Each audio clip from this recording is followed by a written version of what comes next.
কথা ধারাবাহিকের আজকের পর্বে আমরা দেখব অগ্নি চুপচাপ দাঁড়িয়ে বুলির দিকে তাকিয়ে আছে। বুলিকে সে কথাই ভাবছে। এরপর অগ্নি ভাবনার জগতে চলে যায়। অগ্নি ভাবতে থাকে সে কথার কাছে গেছে আর কথাকে ছুঁয়ে দেখেছে। এদিকে বুলির গান যখন শেষ হয়ে যায় তখন অগ্নির ভাবনার ঘোরটাও কেটে যায়।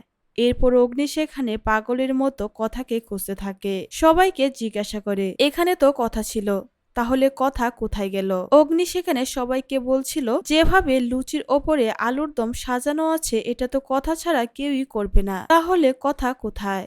যেটা শুনে রিচা অনেক বেশি ভয় পেয়ে যায় যে এখানে কি সত্যি সত্যি কথা চলে এলো। এদিকে অগ্নি সমস্ত জায়গায় কথাকে খুঁজতে থাকে। কথাকে খুঁজতে খুঁজতে সে বস্তিটাতে চলে যায়। বস্তিতে গিয়ে কথার ছবি দেখিয়ে দেখিয়ে সবাইকে বলতে থাকে, এই মেয়েটাকে কি আপনারা কোথাও দেখেছেন? এরপরে সেখানে লোকজন ভাবতে থাকে সে হয়তো বুলির কথাই বলছে। অগ্নিকে বুলি ঠিকানাটা দিয়ে দেয় আর অগ্নি চলে যায় বুলির কাছে। অগ্নি সেখানে বুলিকে দেখা মাত্রই বুলিকে জড়িয়ে ধরে। অগ্নি মনে করে এটাই তার কথা।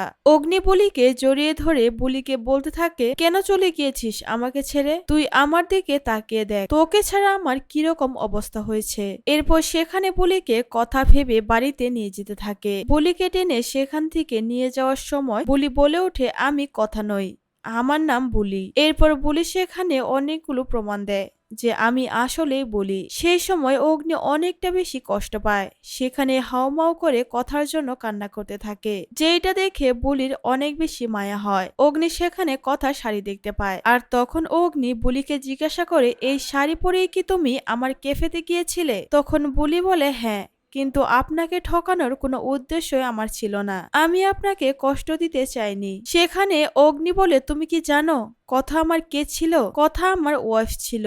আমি অনেক কষ্ট করছি ওকে ভুলার জন্য, আমার জীবনটা ওকে না ভুললে শেষ হয়ে যাবে। এই সমস্ত কিছু বলে বলির ওপরে অনেক বেশি রাগ দেখাচ্ছিল অগ্নি। এদিকে অগ্নির কথা যখন কথা বলছিল বাইরে থেকে তার মামা বলতে থাকে, ভেতরে কি হয়েছে রে? বলির মামাকে তার ভাই আর বোন রাজারানী বলে বলি একটা বড়লোকের ছেলেকে ফাঁসিয়েছে। তো ভিউয়ার্স, এই ছিল কথা ধারাবাহিকের আজকের পর্বের আপডেট। কেমন লাগলো অবশ্যই কমেন্ট করে জানাবেন।